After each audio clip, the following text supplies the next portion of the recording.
सरस्वती नमोस्तुते शारदे विद्याप्रदे सरस्वती नमोस्तुते शारदे विद्याप्रदे सरस्वती नमोस्तुते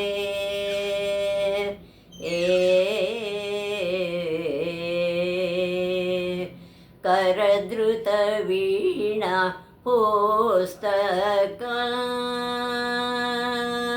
करधृतवीणा पुस्तक वरमणिमाला कृत करधृतवीणा पुस्तक वरमणिमाला कृत सरस्वती नमोस्तुते शारदे विद्याप्रदे सरस्वती नमोस्तुते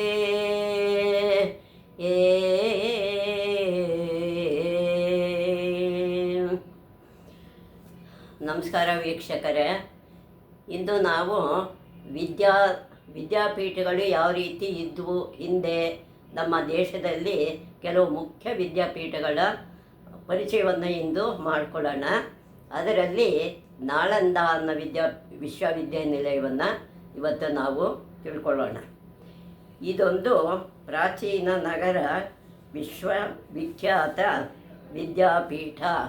ಇದು ಜಗತ್ತಿನಲ್ಲೇ ಅತ್ಯಂತ ಹೆಸರುವಾಸಿಯಾದ ಒಂದು ವಿಶ್ವವಿದ್ಯಾನಿಲಯ ಆಗಿತ್ತು ಪ್ರಾಚೀನ ಕಾಲದಲ್ಲಿ. ವಿಶ್ವಖ್ಯಾತಿಯಾದ ವಿದ್ಯಾಪೀಠ ಇದು. ಇದು ಎಲ್ಲಿದೆ ಅಂದರೆ ಬಿಹಾರದ ಪಾಟ್ನಾದ ಆಗ್ನೇಯ ದಿಕ್ಕಿನಲ್ಲಿ 40 ಮೈಲಿಗಳ ಅಂತರದಲ್ಲಿ ಇದೆ. ಅಂತರದಲ್ಲಿ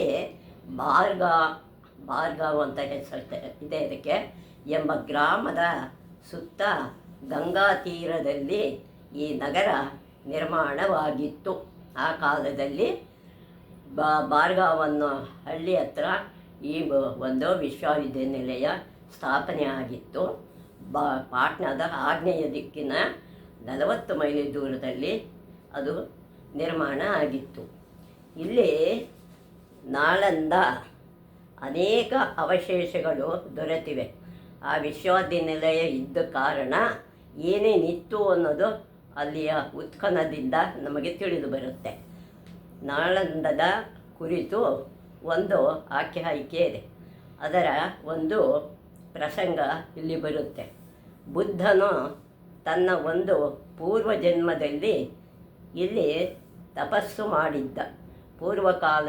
ಪೂರ್ವಜನ್ಮದಲ್ಲಿ ಬುದ್ಧ ಇಲ್ಲಿ ತಪಸ್ಸು ಮಾಡಿದ್ದ. ಅದೊಂದು ದೀರ್ಘಕಾಲದ ತಪಸ್ಸು, ಅನೇಕ ವರ್ಷಗಳ ತಪಸ್ಸು ಮಾಡಿದ್ದ. ಆಗ ಅವನ ಬಳಿ ಬರುತ್ತಿದ್ದ ದುಃಖಿಗಳಿಗೆ, ಕಷ್ಟದಲ್ಲಿರುವವರಿಗೆ ಸಾಧ್ಯವಿದ್ದ ಎಲ್ಲ ಸಹಾಯವನ್ನು ಮಾಡುತ್ತಿದ್ದ. ದುಃಖದಲ್ಲಿರೋವರು, ಕಷ್ಟದಲ್ಲಿರೋರು ಎಲ್ಲವನ್ನು ಬಳಿಗೆ ಬರುತ್ತಿದ್ದರು. ತನ್ನ ಕೈಲಾದದ್ದನ್ನು ಸಹಾಯ ಮಾಡ್ತಾ ಇದ್ದ. ಆದರೂ ಇವನಿಗೆ ಸಮಾಧಾನವಿರಲಿಲ್ಲ. ಎಷ್ಟೇ ಮಾಡಿದ್ರೂ ಇವನಿಗೆ ಸಮಾಧಾನ ಇರ್ತಿರಲಿಲ್ಲ. ಅದಕ್ಕೋಸ್ಕರ ಬುದ್ಧನ ಅಸಮಾಧಾನದಿಂದಾಗಿಯೇ ಅಸಮಾಧಾನ ಆಗಿತ್ತು. ಅವನಿಗೆ ತೃಪ್ತಿ ಇರಲಿಲ್ಲ. ಈ ನಗರವನ್ನು ನಾಳಂದ ಎಂದು ಅಂತ ಕರೀತಿದ್ದು. ಅದರ ವಿಷಯ ಹೀಗಿದೆ: ಅಪೇಕ್ಷಿಸಿದಷ್ಟು ಕೊಡಲಾಗಲಿಲ್ವಲ್ಲ ಅಂತ. ನಾವು ಜನಗಳು ಬೇಡಿದಷ್ಟು ನಮ್ಮ ಕೈಲಿ ಕೊಡೋಕ್ಕಾಗಲಿಲ್ಲ ಅನ್ನೋ ಅರ್ಥ ಅದರಲ್ಲಿದೆ ನಾಳಂದ ಅಂದರೆ ಎಂದು ಕರೆಯಲಾಯಿತು. ಬುದ್ಧನ ಶಿಷ್ಯನಾಗಿದ್ದ ಸಾರಿಪುತ್ರನು ತನ್ನ 80,000 ಶಿಷ್ಯರೊಂದಿಗೆ ಇಲ್ಲಿ ವಾಸಿಸುತ್ತಿದ್ದ. 80,000 ಶಿಷ್ಯರ ಜೊತೆ ಇಲ್ಲಿ ಅವನು ವಾಸ ಮಾಡ್ತಾ ಇದ್ದ. ಅವನ ಶಿಷ್ಯ ಸಾರಿಪುತ್ರ ಅನ್ನೋನು. ಇದು ಜೈನರಿಗೂ ಪವಿತ್ರ ಸ್ಥಳವಾಗಿದೆ. ಜೈನರಿಗೂ ಇದು ಪವಿತ್ರ ಕ್ಷೇತ್ರ. ಜೈನ ಪರಂಪರೆಯ ದಾಖಲೆಯಂತೆ ಮಹಾವೀರನು 14 ಚಾತುರ್ಮಾಸ ವ್ರತವನ್ನು ನಳಂದದಲ್ಲೇ ನಡೆಸಿದ್ದ. 14 ಚಾತುರ್ಮಾಸಗಳನ್ನು ಇಲ್ಲೇ ನಳಂದದಲ್ಲಿ ನಡೆಸಿದ್ದ ಮಹಾವೀರ. ಈ ರೀತಿ ಒಂದು ಪುರಾತನ ಪರಂಪರೆಯ ಲಾಭ ಪಡೆದ ಈ ನಗರ ಗಂಗೆಯ ಸಾನ್ನಿಧ್ಯವನ್ನು ಗಳಿಸಿ ವಿಶ್ವವಿಖ್ಯಾತವಾಯಿತು. ಇಷ್ಟೆಲ್ಲ ಇರೋದ್ರಿಂದ ಗಂಗಾ ಸನ್ನಿಧಿಯಲ್ಲಿದ್ದರೆ ಇದು ವಿಶ್ವವಿಖ್ಯಾತ ವಿದ್ಯಾಪೀಠ ಆಯಿತು. ಈ ಕಾರಣದಿಂದಲೇ ಬೌದ್ಧ ಆಚಾರ್ಯನಾದ ನಾಗಾರ್ಜುನನು ತನ್ನ ಶಿಷ್ಯನಾದ ಆರ್ಯದೇವನಿಗೆ ಇಲ್ಲಿ ವಿಹಾರವನ್ನು ಸ್ಥಾಪಿಸುವಂತೆ ಹೇಳಿದ್ದನು. ಅಲ್ಲಿ ಆಚಾರ್ಯನಾದ ನಾಗಾರ್ಜುನ ಅಂತಿರ್ತಾನೆ, ಅವನ ಶಿಷ್ಯನಾದ ಆರ್ಯದೇವನಿಗೆ ಇಲ್ಲಿ ಬಿಹಾರದ ಹತ್ರ ಇದನ್ನು ಸ್ಥಾಪನೆ ಮಾಡುವಂತ ಹೇಳ್ತಾನೆ. ಆರ್ಯದೇವನು ಕ್ರಿಸ್ತಶಕ 4ನೇ ಶತಮಾನದಲ್ಲಿ ಇಲ್ಲಿ ವಿಹಾರವನ್ನು ಸ್ಥಾಪಿಸಿ ತನ್ನ ಬೆರಳೆಣಿಕೆಯಷ್ಟು ಶಿಷ್ಯರೊಂದಿಗೆ ಬೌದ್ಧ ದರ್ಶನ ಮತ್ತು ಸಾಧನಾ ಪದ್ಧತಿಗಳ ಅಧ್ಯಾಪನವನ್ನು ಪ್ರಾರಂಭಿಸಿದ. 4ನೇ ಶತಮಾನದಲ್ಲಿ ಇಲ್ಲಿ ವಿಹಾರವನ್ನು ಸ್ಥಾಪಿಸ್ತಾನೆ. ಅಲ್ಲಿ ಸ್ಥಾಪನೆ ಮಾಡಿ ತನ್ನ ಬೆರಳಣಿಕೆಯಷ್ಟು ಶಿಷ್ಯರ ಜೊತೆಯಲ್ಲಿ ಬೌದ್ಧ ದರ್ಶನ ಮತ್ತು ಸಾಧನ ಪದ್ಧತಿಗಳನ್ನು ಅಧ್ಯಾಪನವನ್ನು ಶುರು ಮಾಡ್ತಾನೆ.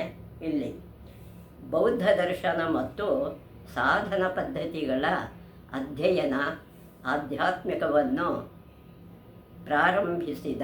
ಇವೆಲ್ಲವನ್ನು ಇಲ್ಲೇ ಪ್ರಾರಂಭ ಮಾಡ್ತಾನೆ ಆರ್ಯದೇವನು. ಆರ್ಯದೇವನು ನೆಟ್ಟ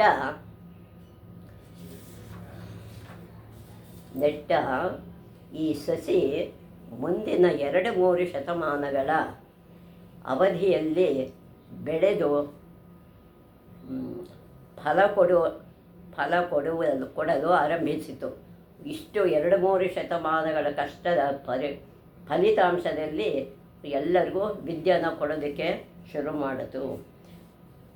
7ನೇ ಶತಮಾನದಲ್ಲಿ ಹ್ಯೂಯನ್ ಸಾಂಗ್ ಬರುವ ವೇಳೆಗೆ ನಳಂದ ವಿಹಾರದ ಜ್ಞಾನವೈಭವವು ಜಗತ್ತಿನ ಕಣ್ಣು ಕುಕ್ಕುವಂತಿತ್ತು. ನಳಂದ ವಿಹಾರದಲ್ಲಿ ವಿದ್ಯಾಪೀಠದಲ್ಲಿ ಜ್ಞಾನ ವೈಭವ ಜಗತ್ತಿನ ಕಣ್ಣನ್ನು ಕೋರೈಸೋ ಹಾಗೆ ಮಾಡಿತ್ತು. ಅಷ್ಟಕ್ಕೆ ಹ್ಯೂಯನ್ ಸಾಂಗ್ ಇಲ್ಲಿಗೆ ಬಂದಿದ್ದ. ಇಲ್ಲೊಂದು ವಿಶಾಲವಾದ ಉದ್ಯಾನವನವನ್ನು ಬೆಳೆಸಿ, ಇಲ್ಲಿ ಒಂದು ಉದ್ಯಾನವನ್ನು ಬೆಳೆಸ್ತಾರೆ. ಸಂರಕ್ಷಿಸಿದ್ದರು, ಅಲ್ಲಿ ಒಂದು ಸಂರಕ್ಷಣೆ ಮಾಡಿರ್ತಾರೆ ಆ ಉದ್ಯಾನವನವನ್ನು. ಇದರಲ್ಲಿ ಸದಾಕಾಲ ಫಲಪುಷ್ಪಗಳಿಂದ ಕೂಡಿದ್ದ ವೃಕ್ಷಗಳು ಕಂಗೊಳಿಸುತ್ತಿದ್ದವು. ಫಲಪುಷ್ಪಗಳಿಂದ ಕಂಗೊಳಿಸ್ತಕ್ಕಂಥ ವೃಕ್ಷಗಳು ಈ ಉದ್ಯಾನವನದಲ್ಲಿ ಇತ್ತು. ಉದ್ಯಾನದಲ್ಲಿ ಅನೇಕ ಜಲಾಶಯ ಮತ್ತು ಜಲಪ್ರವಾಹಗಳಿದ್ದವು. ಜಲಾಶಯ ಇತ್ತು, ಜಲಪ್ರವಾಹಗಳು ಇದ್ದವು. ಅದರಲ್ಲಿ ವಿವಿಧ ವರ್ಣಗಳ ಕಮಲಗಳು ಹರಡುತ್ತಿದ್ದವು. ಅದರ ಎಷ್ಟು ಆ ವಿಶ್ವವಿದ್ಯಾನಿಲಯ ಅಷ್ಟು ಕಂಗೊಳಿಸ್ತಾ ಇತ್ತು.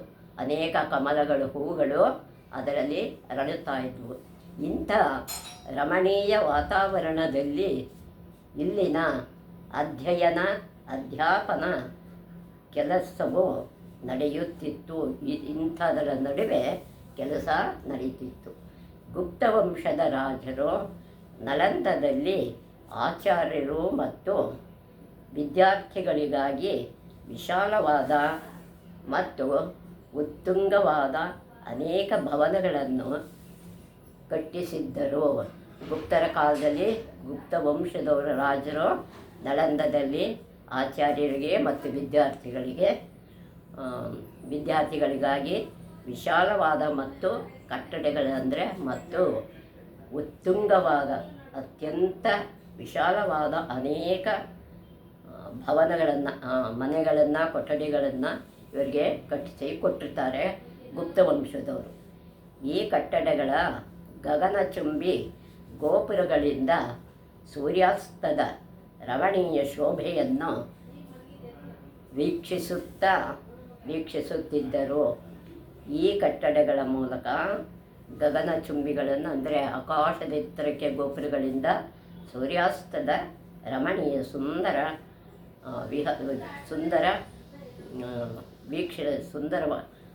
ಸೂರ್ಯನನ್ನು ನೋಡ್ತಾ ಇದ್ದರು. ಭವನದ ಸ್ತಂಭಗಳು ಮತ್ತು ಗೋಡೆಗಳು ಕಲಾತ್ಮಕ ಚಿತ್ರಗಳಿಂದ ಮತ್ತು ಕೆತ್ತನೆ ಕೆಲಸಗಳಿಂದ ಅಲಂಕೃತವಾಗಿದ್ದವು.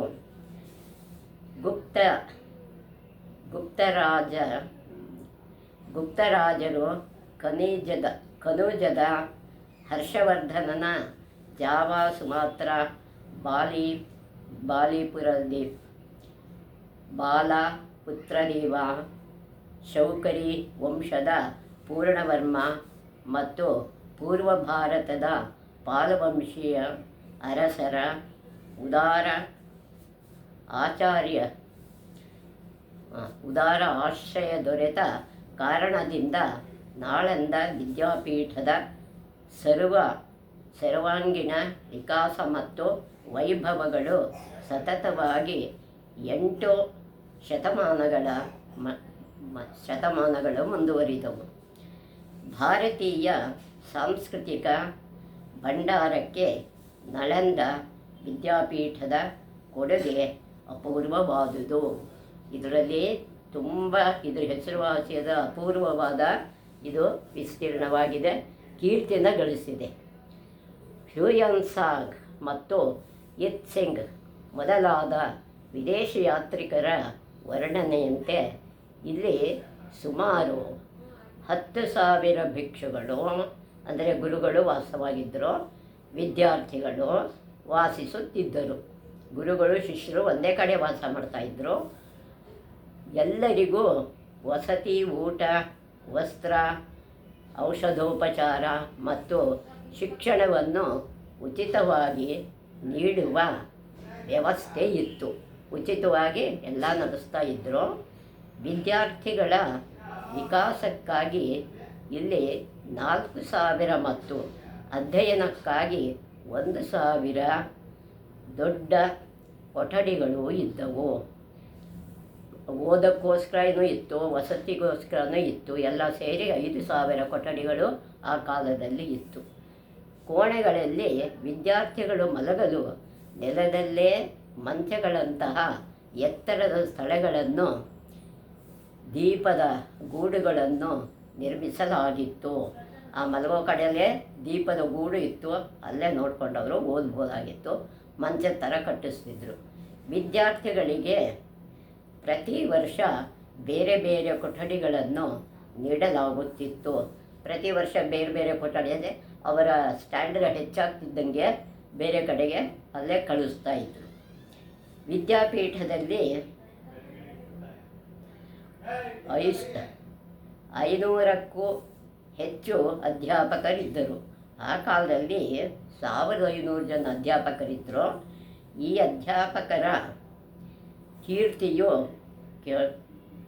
ಕೇವಲ ಭಾರತದಲ್ಲಷ್ಟೇ ಅಲ್ಲ, ವಿಶ್ವಾದ್ಯಂತ ಹಬ್ಬಿತ್ತು. ಜಗತ್ತಲ್ಲೆಲ್ಲ ಹಬ್ಬಿತ್ತು. ಅವರು ಹೇಗೆ ಪಾಠ ಮಾಡ್ತಿರ್ತಾರೆ, ಲೆಕ್ಚರ್ ಕೊಡ್ತಾರೆ ಅಂತ. ಇವರ ಪೈಕಿ 1,000 ಅಧ್ಯಾಪಕರು 10 ಬಗೆಯ ವಿಷಯದಲ್ಲಿ ಇರುತ್ತಿದ್ದರು. ಅಂದರೆ 10 ವಿಷಯಗಳಲ್ಲಿ ಅವರು ಚೆನ್ನಾಗಿ ಪಾಠ ಮಾಡೋದು ಕಲ್ತಿದ್ರು. ಅವರ ಜ್ಞಾನ ಚೆನ್ನಾಗಿತ್ತು.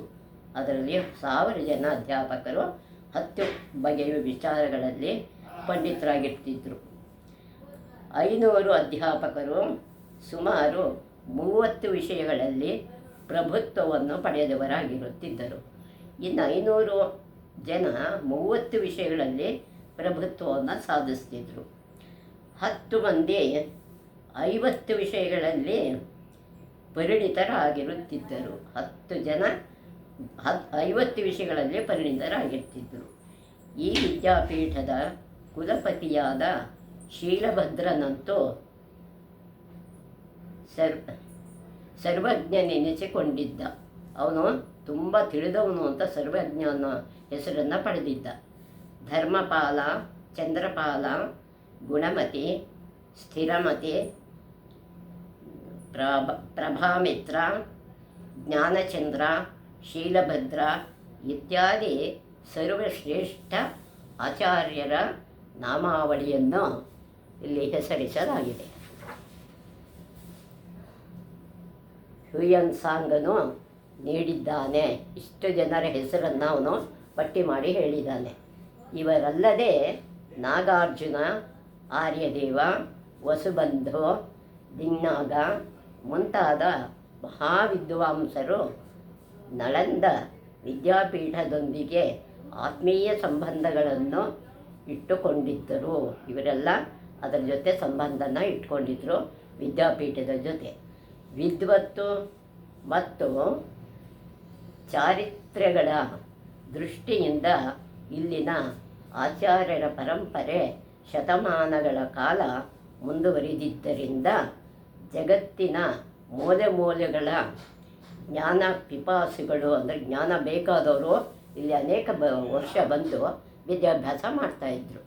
ವಿದ್ಯಾಕೇಂದ್ರದಿಂದ ಸತತವಾಗಿ ಆಕರ್ಷಿಸಲ್ಪಡುತ್ತಿದ್ದರು. ಧಾರ್ಮಿಕ ವಿಷಯಗಳಲ್ಲಿ ಇಲ್ಲಿನ ಆಚಾರ್ಯರೊಂದಿಗೆ ಚರ್ಚಿಸಲು ವಿದೇಶಿಗಳಲ್ಲಿ ಅನೇಕ ಆಚಾರ್ಯರು ಬರುತ್ತಿದ್ದರು. ವಿದೇಶದಿಂದನೂ ಇಲ್ಲಿಗೆ ಚರ್ಚೆಗೆ ಬರ್ತಾಯಿದ್ರು ವಿಷಯ ತಿಳ್ಕೊಳ್ಳೋಕ್ಕೆ.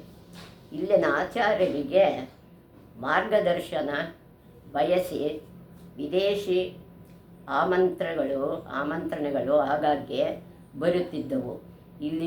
ಅವರಿಲ್ಲಿಗೆ ಬರ್ತಿದ್ರು, ಇವರು ಅಲ್ಲಿ ಹೋಗಿ ಲೆಕ್ಚರ್ ಕೊಡ್ತಾಯಿದ್ರು. ಟಿಬೆಟ್ಟಿನ ಬೌದ್ಧರ ವಿಶೇಷ ಆಮಂತ್ರಣದ ಮೇರೆಗೆ ಇಲ್ಲಿನ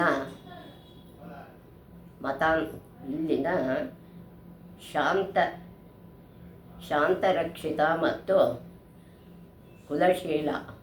ಕಮಲಶೀಲ ಎಂಬ ವಿದ್ವಾಂಸರು ಅಲ್ಲಿಗೆ ಹೋದರು. ಟಿಬೆಟ್ಗೆ ಇವರಿಬ್ಬರು ಹೋಗಿ ಅಲ್ಲಿ ಇರ್ತಾರೆ.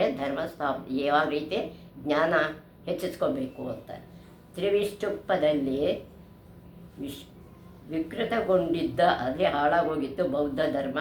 ಅದನ್ನು ಇವರು ಹೋಗಿ ಬೌದ್ಧ ಧರ್ಮವನ್ನು ಪುನಃ ಸರಿಪಡಿಸಿದ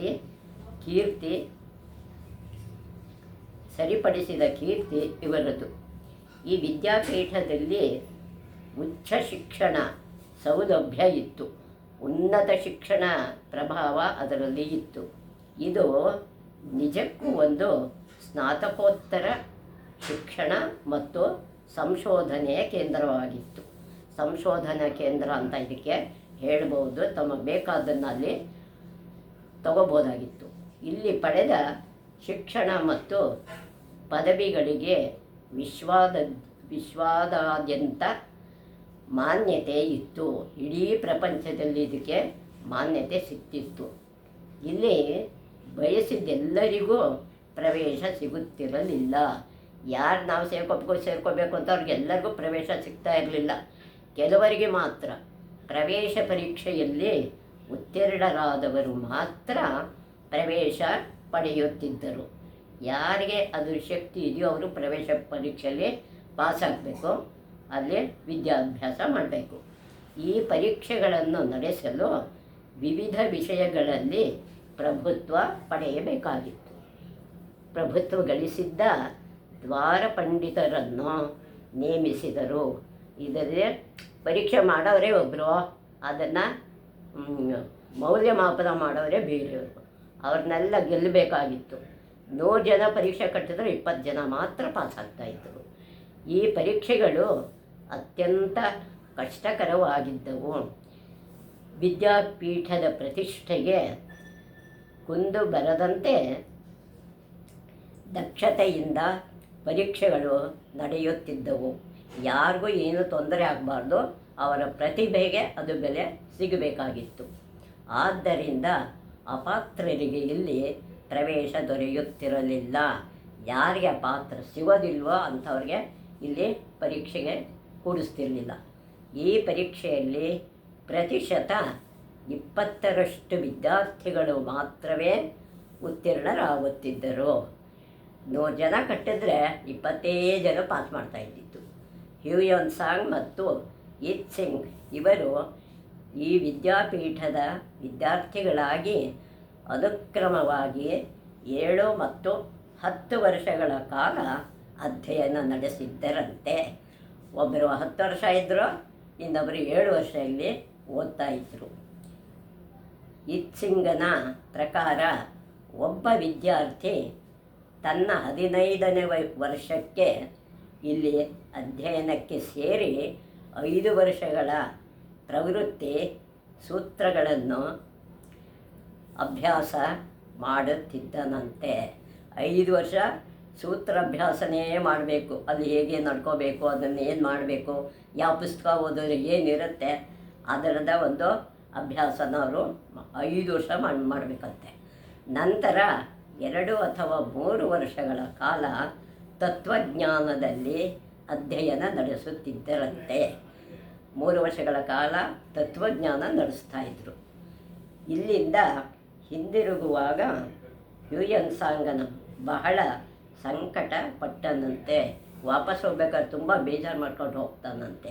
ಈ ವಿದ್ಯಾಪೀಠವು ಮಹಾಯಾನ ಪಂಥೀಯ ಬೌದ್ಧರ ವಶದಲ್ಲಿತ್ತು.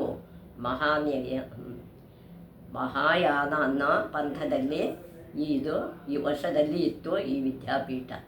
ಆದರೂ ಹೀನಯಾನ ಪಂಥ ಜೈನ ಮತ್ತು ಇತರ ಮತ ಸಂಪ್ರದಾಯಗಳ ವಾಂಗ್ಮಯ ಅಧ್ಯಯನಕ್ಕೆ ಇಲ್ಲಿ ಅವಕಾಶ ಇತ್ತು. ಇವ್ರಿಗೂ ಕೂಡ ಇಲ್ಲಿ ಸೇರಿ ಓದೋದು ವ್ಯಾಸಂಗ ಮಾಡೋಕ್ಕೆ ಅವಕಾಶ ಇತ್ತು. ವ್ಯಾಕರಣ, ಸಾಹಿತ್ಯ, ತರ್ಕಶಾಸ್ತ್ರ, ಜಾತಕ ಗ್ರಂಥ, ಬ್ರಾಹ್ಮಣ ಗ್ರಂಥಗಳು, ಯೋಗವಿದ್ಯಾ, ಬೌದ್ಧ ದರ್ಶನ ಇತ್ಯಾದಿ ವಿಷಯಗಳನ್ನು ಇಲ್ಲಿನ ಅಭ್ಯಾಸ ಕ್ರಮದಲ್ಲಿ ಅಳವಡಿಸತೊಡಗಿತ್ತು. ಇಷ್ಟು ವಿದ್ಯಾ ಇದ್ದಂಥ ನಮ್ಮ ನಾಳಂದ ವಿದ್ಯಾಪೀಠ ಮಾತ್ರವಲ್ಲದೆ ಚಿತ್ರಕಲೆ, ಶಿಲ್ಪಶಾಸ್ತ್ರ, ಮಂತ್ರವಿದ್ಯಾ, ದಂಡನೀತಿ, ವೇದವಿದ್ಯಾ, ಗಣಿತ, ವೈದ್ಯಶಾಸ್ತ್ರ, ಜ್ಯೋತಿಷ್ಯ ಮುಂತಾದ ವಿಷಯಗಳ ಅಧ್ಯಯನದ ವ್ಯವಸ್ಥೆಯೂ ಇಲ್ಲಿತ್ತು. ಇಲ್ಲಿ ಯಾವ ವಿಷಯ ಇಲ್ಲ ಅಂತ ಕೇಳಂಗಿಲ್ಲ, ಎಲ್ಲವೂ ಆ ವಿದ್ಯಾಪೀಠದಲ್ಲಿ ಒಳಗೊಂಡಿತ್ತು. ಹಲವು ದೇಶಗಳ ಹಲವು ಮಾತೃಭಾಷೆಯ ವಿದ್ಯಾರ್ಥಿಗಳು ಇಲ್ಲಿ ಓದಲು ಬರುತ್ತಿದ್ದರಿಂದ ಬಹುಭಾಷಾ ಕೋವಿದರಾದ ಅಧ್ಯಾಪಕರನ್ನೇ ಹೆಚ್ಚಾಗಿ ನೇಮಿಸಿಕೊಳ್ಳುತ್ತಿದ್ದರು. ಅವರವರ ಭಾಷೆಯಲ್ಲಿ ಅವರಿಗೆ ಪಾಠ ಹೇಳಬೇಕಾಗಿತ್ತಲ್ವ, ಕೆಲವು ಬಹುಭಾಷಾ ವಿದ್ವಾಂಸರನ್ನೇ ಪಾಠ ಮಾಡೋಕ್ಕೆ ಇಟ್ಕೊಳ್ತಾ ಇದ್ರಂತೆ ಆ ಕಾಲದಲ್ಲಿ. ಈ ವಿದ್ಯಾಪೀಠವು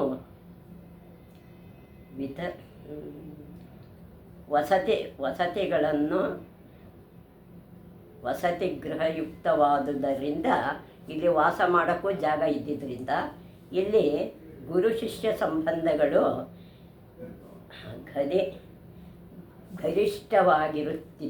ಇದ್ದವು. ತುಂಬ ಜಾಸ್ತಿಯಾಗಿ ಹೊಂದಿಕೊಂಡು ಹೋಗ್ತಾ ಇದ್ದರು. ಇಲ್ಲಿನ ಗುರುಗಳು ತಮ್ಮ ಶಿಷ್ಯರನ್ನು ಮಕ್ಕಳಂತೆ ನೋಡಿಕೊಳ್ಳುತ್ತಿದ್ದರು. ಗುರುಕುಲ ಪದ್ಧತಿ ಅಲ್ಲೇ ಇತ್ತು ಆವಾಗಲೂ. ಶಿಷ್ಯರು ತಮ್ಮ ಗುರುಗಳ ಗೌರವವನ್ನು ಪ್ರಾಣಪಣದಿಂದ ರಕ್ಷಿಸುತ್ತಿದ್ದರು. ಅವ್ರಿಗೇನೋ ತೊಂದರೆ ಆಗದಿರೋ ರೀತಿ ಶಿಷ್ಯರು ಕೂಡ ಗುರುಗಳನ್ನು ಗೌರವಿಸ್ತಾ ಇದ್ದರು. ಗುರು ಶಿಷ್ಯರ ನಡವಳಿಕೆ ಮತ್ತು ಅವರ ಪರಸ್ಪರ ಸಂಬಂಧಗಳಿಗೆ ರಕ್ಷಣೆ ಸಿಗುವಂತಹ ನಿಯಮಗಳನ್ನು ರಚಿಸಲಾಗಿತ್ತು. ಹೇಗಿರಬೇಕು ಅನ್ನೋ ನಿಯಮ ಕೂಡ ಅಲ್ಲಿ ಇತ್ತು. ಈ ನಿಯಮಗಳನ್ನು ಉಲ್ಲಂಘಿಸಿದರೆ ಅವರು ಹೇಳಿದ್ದೇನು ಏನಾರು ಒಂಚೂರು ತಪ್ಪು ನಡೆದರೆ ಅವರಿಂದ ಹೊರಗಾಗ್ತಾಯಿದ್ದರು. ವಿದ್ಯಾಪೀಠದಿಂದ ಬಹಿಷ್ಕಾರಕ್ಕೆ ಒಳಗಾಗುತ್ತಿದ್ದರು. ಸಮೃದ್ಧವಾದ ಗ್ರಂಥ ಭಂಡಾರವು ವಿದ್ಯಾಕೇಂದ್ರಗಳ ಪ್ರಾಣವೆಂಬುದನ್ನು ಇಲ್ಲಿನ ವ್ಯವಸ್ಥಾಪಕರು ಅರಿತಿದ್ದರು. ಇಲ್ಲಿ ಗ್ರಂಥ ಭಂಡಾರವೇ ಇದರ ಪ್ರಾಣ ಅಂತ ಅಲ್ಲಿಯ ಗುರುಗಳು ತಿಳ್ಕೊಂಡಿದ್ರು, ಅಲ್ಲಿ ಮುಖ್ಯಸ್ಥರು ವ್ಯವಸ್ಥೆ ಮಾಡಿರೋ ತಿಳ್ಕೊಂಡಿದ್ರು. ನಳಂದ ವಿದ್ಯಾಪೀಠದ ಗ್ರಂಥ ಭಂಡಾರವು ಧರ್ಮಗುಂಜ ಎಂಬ ಹೆಸರಿನಿಂದ ಪ್ರಖ್ಯಾತವಾಗಿತ್ತು. ಅದನ್ನು ಆ ಭಂಡಾರವನ್ನು ಧರ್ಮಗುಂಜ ಅಂತ ಕರೀತಾ ಇದ್ದರಂತೆ. ಧರ್ಮಗುಂಜದಲ್ಲಿ ಅದಕ್ಕೆ 3 ಹೆಸರಿದೆ. ರತ್ನಸಾಗರ, ಆ ಲೈಬ್ರರಿ ಹೆಸರುಗಳಿದು. ರತ್ನಸಾಗರ, ರತ್ನೋಧದಿ, ರತ್ನಸಾಗರ, ರತ್ನೋಧದಿ ಮತ್ತು ರತ್ನರಂಜಕ ಎಂಬ 3 ಭವ್ಯ ಕಟ್ಟಡಗಳಿದ್ದವು. ಈ ಹೆಸರಿನ 3 ಕಟ್ಟಡಗಳು ಅಲ್ಲಿ ಇದ್ದುವಂತೆ. ಅದು ಬರೀ ಪುಸ್ತಕದ ಮಾತ್ರ. ರತ್ನಸಾಗರವು 9 ಮಹಡಿಯ ಕಟ್ಟಡವಾಗಿತ್ತು. ಅದು 9 ಮಹಡಿ ಇತ್ತಂತೆ. ಆ ರತ್ನಸಾಗರ ಇದಕ್ಕೆ ಏನಪ್ಪ ಹಂತಕ್ಕೆ 9 ಅಂತಸ್ತು ಇತ್ತಲ್ವ, ಆ ಹೆಸರು ಅದಕ್ಕಿತ್ತು. ಇನ್ನೆರಡು 6 ಮಹಡಿಗಳ ಕಟ್ಟಡಗಳಾಗಿದ್ದವು. ಇಲ್ಲಿನ ಸಂಗ್ರಹದಲ್ಲಿ ನೂರಾರು ವಿಷಯಗಳ ಸಾವಿರಾರು ಹಸ್ತಲಿಖಿತ ಗ್ರಂಥಗಳಿದ್ದವು. ಕೈಯೇ ಬರಹಗಳು ಬೇಕಾದಷ್ಟು ಇಲ್ಲಿ ಇಟ್ಟಿದ್ದರು 6ನೇ ಮಹಡಿಯಲ್ಲಿ. ಅಧ್ಯಾಪಕರು ಮತ್ತು ವಿದ್ಯಾರ್ಥಿಗಳು ಹೊಸ ಗ್ರಂಥಗಳನ್ನು ಬರೆಯುತ್ತಿದ್ದರು. ಅವರೇ ಸ್ವಂತ ರಚನೆ ಮಾಡ್ತಾಯಿದ್ರು ಪುಸ್ತಕಗಳನ್ನು. ಇತ್ಸಿಂಗ್ನೊಬ್ಬನೇ ತನ್ನ ದೇಶದವರಿಗಾಗಿ 400 ಸಂಸ್ಕೃತ ಗ್ರಂಥಗಳನ್ನು ಚೀನಾ ಭಾಷೆಗೆ ಅನುವಾದಿಸಿದನಂತೆ. 400 ಪುಸ್ತಕವನ್ನು ಚೀನಾ ಭಾಷೆಗೆ ಸಂಸ್ಕೃತದಿಂದ ಅನುವಾದ ಮಾಡಿದ್ದ. ಜ್ಞಾನ ವಿಕಾಸಕ್ಕೆ ನಳಂದದ ಕೊಡುಗೆ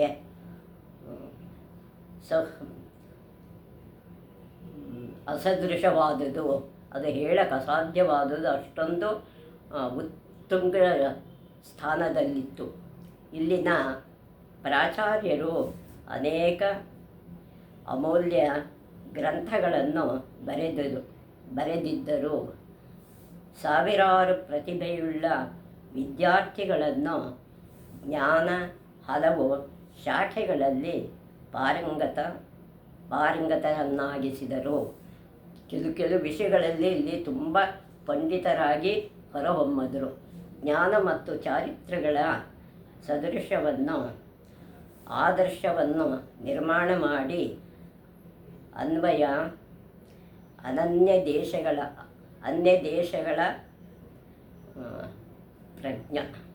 ಪ್ರಜ್ಞಾವಂತರಿಗೆ ಹೊಸ ಪ್ರೇರಣೆಗಳನ್ನು ಕೊಟ್ಟರು. ಯಾರು ಬರ್ತಾರೋ ಅವರಿಗೆ ಜ್ಞಾನಕ್ಕೆ ತಕ್ಕಂತೆ ವಿದ್ಯೆಗಳನ್ನು ಕಲಿಸ್ತಾಯಿದ್ರು, ಧರ್ಮವನ್ನು ಕಲಿಸ್ತಿದ್ರು. ಧರ್ಮ ಮತ್ತು ಜ್ಞಾನದ ಪ್ರಸಾರಕ್ಕೆ ಇಲ್ಲಿನ ಆಚಾರ್ಯರು ನಾಡಿನ ಸೀಮೆಯನ್ನು ದಾಟಿ ಹೋದರು. ನಮ್ಮದು ಎಲ್ಲ ಕಡೆಗೂ ಹರಡಲಿ ಅಂಥೇಳಿ ಮುಂದಕ್ಕೂ ಅವರು ಬೇರೆ ದೇಶಗಳಿಗೂ ಹೋಗಿ ಲೆಕ್ಚರ್ ಕೊಡ್ತಾಯಿದ್ರು. ಶ್ರೇಷ್ಠ ರಾಜ ಋಷಿಗಳ ಆಶ್ರಯ, ಚಾರಿತ್ರ್ಯ ಸಂಪನ್ನ ಮತ್ತು ಬುದ್ಧಿವಂತರಾದ ಅಧ್ಯಾಪಕರು, ವ್ಯಾಪಕ ಅಧ್ಯಯನ ಸೌಲಭ್ಯಗಳು, ನಿಸರ್ಗರಮ್ಯ ವಾತಾವರಣ, ಉದಾರ ದೃಷ್ಟಿಕೋನ ಮತ್ತು ಕೌಶಲದಿಂದ ಕೂಡಿದ ವ್ಯವಸ್ಥೆ ಮುಂತಾದ ವಿಶಿಷ್ಟ ವೈಶಿಷ್ಟ್ಯಗಳಿಂದಾಗಿ ನಾಳಂದ ವಿದ್ಯಾಪೀಠವು ಸತತವಾಗಿ 8 ಶತಮಾನಗಳ ಕಾಲ ವೈಭವದ ಶಿಖರದಲ್ಲಿ ಮೆರೆದು ಜ್ಞಾನ ಜಗತ್ತಿನಲ್ಲಿ ಅಪಾರ ಕೀರ್ತಿಯನ್ನು ಗಳಿಸಿತು. ಯಾವುದಕ್ಕೂ ಕಡಿಮೆ ಇಲ್ಲದ ರೀತಿ ಉನ್ನತ ಶಿಖರದೆತ್ತರಕ್ಕೆ ವಿದ್ಯಾದಲ್ಲಿ ಜ್ಞಾನದಲ್ಲಿ ಇದು ಏರಿತ್ತು. ನಡುವೆ ಹೂಣರಾಜನಾದ, ಕೊನೆಗೆ ಒಬ್ಬ ಹೂಣರಾಜ ಅಲ್ಲಿಗೆ ಬರ್ತಾನೆ. ಅವನೇನು ಮಾಡ್ತಾನೆ,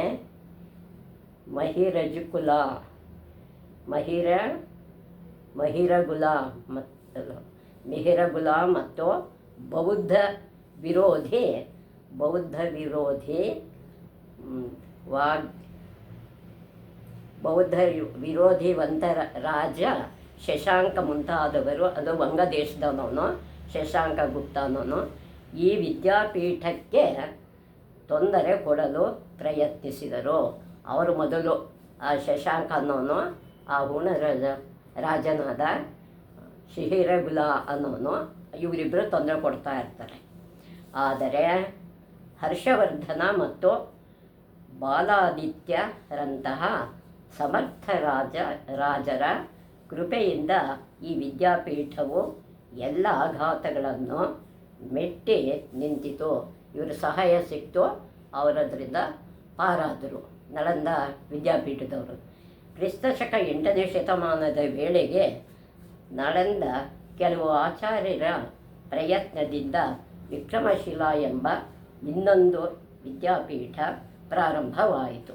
ಕೆಲವು ಆಚಾರ್ಯರೆಲ್ಲ ಸೇರಿಕೊಂಡು ಇನ್ನೊಂದು ವಿದ್ಯಾಪೀಠವನ್ನು ಮಾಡ್ತಾರೆ, ಅದು ವಿಕ್ರಮಶಿಲಾ ಅಂತ. ಮುಂದೆ ವಿಕ್ರಮಶಿಲಾ ವಿದ್ಯಾಪೀಠವು ಶೈಕ್ಷಣಿಕ ಕ್ಷೇತ್ರದಲ್ಲಿ ನಳಂದ ಕೀರ್ತಿಯನ್ನು ಹಿಂದಕ್ಕೆ ಹಾಕಿತು. ವಿಕ್ರಮಶಿಲೆಯು ಹಂತ ಹಂತವಾಗಿ ವಿಕಾಸಗೊಂಡು ಪ್ರಸಿದ್ಧವಾಯಿತು. ಕ್ರಮಕ್ರಮವಾಗಿ ಅದು ಮುಂದಕ್ಕೆ ಹೋಯಿತು, ನಳಂದ ಹಿಂದಕ್ಕೆ ಬಿತ್ತು.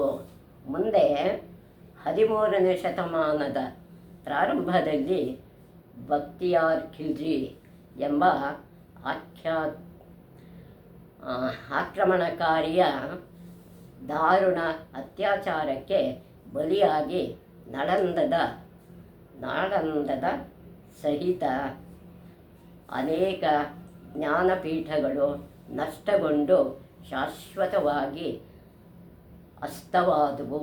ಎಲ್ಲ ಹಾಳು ಮಾಡಿದವರು ಇವ್ರಿಗೆಲ್ಲ ತುಂಬ ಎಷ್ಟಿತ್ತು ಅವನ ಆಕ್ರಮಣದಿಂದ ನಳಂದಂತೂ ಹಾಳಾಗೋಯ್ತು. ಸತತವಾಗಿ 1000 ವರ್ಷಗಳ ಕಾಲ ಜಗತ್ತಿಗೆ ಬೆಳಕು ನೀಡಿದ್ದ ಈ ಪ್ರಸಿದ್ಧ ವಿದ್ಯಾಪೀಠವು ರಾಕ್ಷಸರಿಂದ ಕಣ್ಣು ಮುಚ್ಚಿದ್ದು. ಎಂತಹ ದುರಂತ! ಭಕ್ತಿಯಾರ್ ಖಿಲ್ಜಿಯೊಂದಿಗೆ ಬಂದವರು ಕೇವಲ 18 ಮಂದಿ. ಭಕ್ತಿಯಾರ್ ಜೊತೆ ಬಂದವರು ಕೇವಲ 18 ಜನ ಮಾತ್ರ ಬಂದರು, ಆಕ್ರಮಣಕಾರರು. ಇಲ್ಲಿದ್ದವರು 16,000 ಮಂದಿ. ಕೇವಲ ಬೆರಳೆಣಿಕೆ ಎಷ್ಟೋ ಮಂದಿ ವಿಶ್ವವಿಖ್ಯಾತ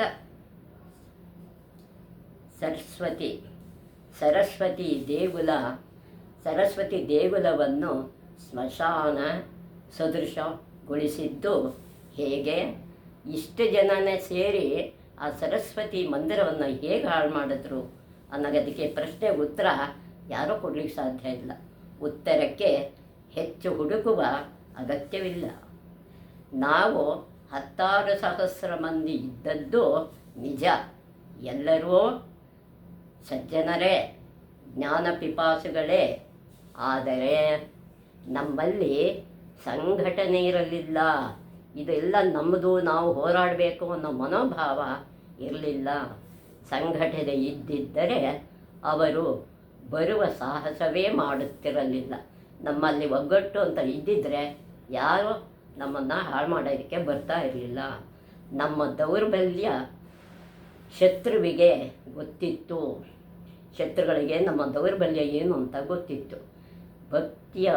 ಭಕ್ತಿಯಾರನು ಎಲ್ಲರನ್ನೂ ಭಗ್ನಗೊಳಿಸಿದ, ವಿದ್ಯಾಪೀಠಕ್ಕೆ ಬೆಂಕಿ ಇಟ್ಟ, ವಿದ್ಯಾರ್ಥಿಗಳನ್ನು ಮತಾಂತರಗೊಳಿಸಿದ, ಒಪ್ಪದವರನ್ನು ಕೊಂದ, ಧರ್ಮಗುಂಜದ ಗ್ರಂಥ ಭಂಡಾರಕ್ಕೆ ಹಾಕಿದ ಬೆಂಕಿ 6 ತಿಂಗಳು ಉರಿಯುತ್ತಿತ್ತಂತೆ. ಅಲ್ಲಿ ಎಷ್ಟು ಪುಸ್ತಕಗಳು ಸಂಗ್ರಹ ಇದ್ದಿರಬೇಕು, ನಾವೇ ಯೋಚಿಸಬೇಕು. ನಾಳಂದೆಯ ಸರ್ವನಾಶದ ನಂತರ ನಮ್ಮ ಸಾಂಸ್ಕೃತಿಕ ಪರಂಪರೆಯ ವೈಭವ ನಮಗೆ ಮರೆತೇ ಹೋಗಲು ಪ್ರಾರಂಭವಾಯಿತು. ಇಲ್ಲಿತ್ತು ಅನ್ನೋದು ಕೂಡ ಎಲ್ಲ ಜನಕ್ಕೂ ಮರೀಲಿಕ್ಕೆ ಸಾಧ್ಯವಾಯಿತು. ನಮ್ಮಲ್ಲಿ ಆತ್ಮವಿಸ್ಮೃತಿ ಪ್ರಾರಂಭವಾಯಿತು. ಜ್ಞಾಪಕಶಕ್ತಿ ಕಡಿಮೆ ಆಗ್ತಾ ಬಂತು. ಇನ್ನೊಂದು ಕಡೆ ಇಸ್ಲಾಮಿ ಶಾಸನ ದೃಢಗೊಳ್ಳತೊಡಗಿತು. ಅದು ಹೆಚ್ಚುತ್ತಾ ಹೋಯಿತು. ದೃಢಪಡಿಸ್ತಾ ಇದ್ದರು ನಾವೇ ಇಲ್ಲಿರ್ತೀವಿ ಅಂತ. ನಳಂದದ ಅವಶೇಷ ಕ್ರಮವಾಗಿ ಗತವಾಯಿತು, ಅಂದರೆ ಅದು ಭೂಗತ ಆಗೋಯಿತು. ಬ್ರಿಟಿಷರ ಕಾಲದಲ್ಲಿ ಭಾರತೀಯ ಜ್ಞಾನದಿಂದ ಆಕರ್ಷಿತರಾದ ಪಾಶ್ಚಾತ್ಯರು ನಳಂದೆಯ ಬಗ್ಗೆ ಕುತೂಹಲ ತಳೆದರು. ಇದೇನು ಮಾಡಬೇಕು ಅನ್ನೋದವ್ರಿಗೆ ಒಂಥರ ಶ್ರದ್ಧೆ ಬರುತ್ತೆ, ಆಸಕ್ತಿ ಬರುತ್ತೆ, ಅದನ್ನು ಏನು ಮಾಡಬಹುದು ಅಂತ. ಹ್ಯೂಯನ್ ಸಾಂಗನ ಇತ್ ಸಿಂಗ್, ಸಾರನಾಥ, ತಾರಾನಾಥ ತಲಾಮ ಮುಂತಾದವರ ಬರಹಗಳನ್ನು ಅವರು ಪ್ರಾರಂಭದಲ್ಲಿ ಅತಿಶಯೋಕ್ತಿಯಾಗಿದೆ ಅಂತ ಭಾವಿಸಿದ್ದರು. ಆದರೆ ಕನ್ನಿಂಗ್ಹ್ಯಾಮನ ನೇತೃತ್ವದಲ್ಲಿ ಪಾಟ್ನಾದ ಬಳಿ ಇರುವ ಬಾರ್ಗಾವ್ದ ಬಳಿ ನಡೆಯುವ ಉತ್ಖನದಲ್ಲಿ ದೊರೆತ ಪ್ರಚಂಡ ಪ್ರಮಾಣದ ಅವಶೇಷಗಳು ಪಾಶ್ಚಿಮಾತ್ಯರ ಕಣ್ತೆರೆಸಿದವು. ಅಲ್ಲಿ ಏನೇನು ಪ್ರಾಚ್ಯ ವಸ್ತುಗಳು ಸಿಕ್ತೋ ಅದನ್ನು ಓದೋದಕ್ಕೆ, ಅರ್ಥ ಮಾಡ್ಕೊಳ್ಳೋಕ್ಕೆ ಶುರು ಮಾಡ್ತಾರೆ.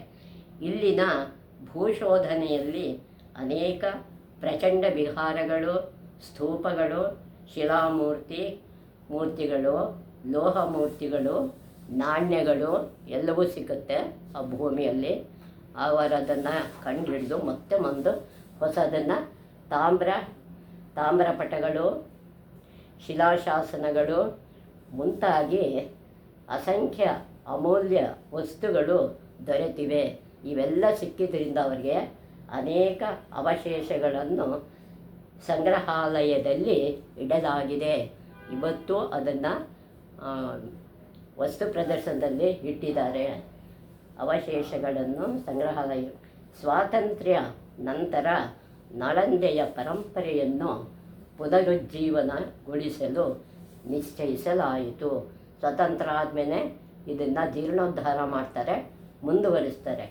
ಇದಕ್ಕಾಗಿ ಬಿಹಾರ್ ಸರ್ಕಾರದ ಸಹಕಾರದಿಂದ ನಾಲಂದ ಮಹಾವಿಹಾರ, ನಾಲಂದಾಪಾಲಿ ಅಂತ ಹೆಸರಿಂದ ಮುಂದೆ ಬರುತ್ತೆ, ಪ್ರತಿಷ್ಠಾನ ಅಂತ ಹೆಸರು ಬಂತು ಎಂಬ ಸಂಸ್ಥೆಯನ್ನು 1951ರಲ್ಲಿ ಪ್ರಾರಂಭವಾಗಿದೆ. ಈ ಸಂಸ್ಥೆಯಲ್ಲಿ ಪಾಲಿ ಭಾಷೆಯಲ್ಲಿ ಇವತ್ತು ವಿದ್ಯಾನ ಹೇಳ್ಕೊಡ್ತಾ ಇದ್ದಾರೆ. ಸಾಹಿತ್ಯ, ಬೌದ್ಧ ಧರ್ಮ, ಸಂಸ್ಕೃತಿ ಮತ್ತು ಇತಿಹಾಸಗಳ ಅಧ್ಯಯನದ ಮತ್ತು ಸಂಶೋಧನೆಗಳು ನಡೆಯುತ್ತಿವೆ. ಇಲ್ಲಿವತ್ತು ಸಂಶೋಧನೆ ನಡೀತಾ ಇದೆ. ಈ ಸಂಸ್ಥೆಯ ಕೀರ್ತಿ ಅಕ್ಕಪಕ್ಕದ ಎಲ್ಲ ಬೌದ್ಧ ಧರ್ಮೀಯ ದೇಶಗಳಿಗೆ ತಲುಪಿದೆ. ಎಲ್ಲೆಲ್ಲಿ ಬೌದ್ಧ ಧರ್ಮ ಇದೆ ಆ ದೇಶಕ್ಕೆಲ್ಲ ಇದು ಹೋಗಿದೆ. Sri Lanka, Siam, Japan, Vietnam, Tibet, Laos, Cambodia ಮತ್ತು ಯುರೋಪಿನ ಫ್ರಾನ್ಸ್, ಜರ್ಮನ್, ಆಸ್ಟ್ರಿಯಾ ಇತ್ಯಾದಿ ದೇಶಗಳ ವಿದ್ಯಾರ್ಥಿಗಳು ಇಲ್ಲಿ ಅಧ್ಯಯನಕ್ಕಾಗಿ ಬರುತ್ತಿದ್ದಾರೆ. ಇನ್ನೊಮ್ಮೆ ನಳಂದ ಜಾಗತಿಕ ಜ್ಞಾನ ಕೇಂದ್ರ ಆಗಬಹುದೇ ಅಂತ ಕಾದು ನೋಡಬೇಕು. ಆಗಬಹುದು ಅಂತ ನಾವೆಲ್ಲ ಇಚ್ಛೆ ಪಡೋಣ. ನರಹರಿಸುತ್ತೆ ವಿಧಿಲಾಲಿತೆ ನವಮಣಿಯುತ್ತೆ ಕೊಂಬುಗಳೇ ಸುರಸೇವಿತೆ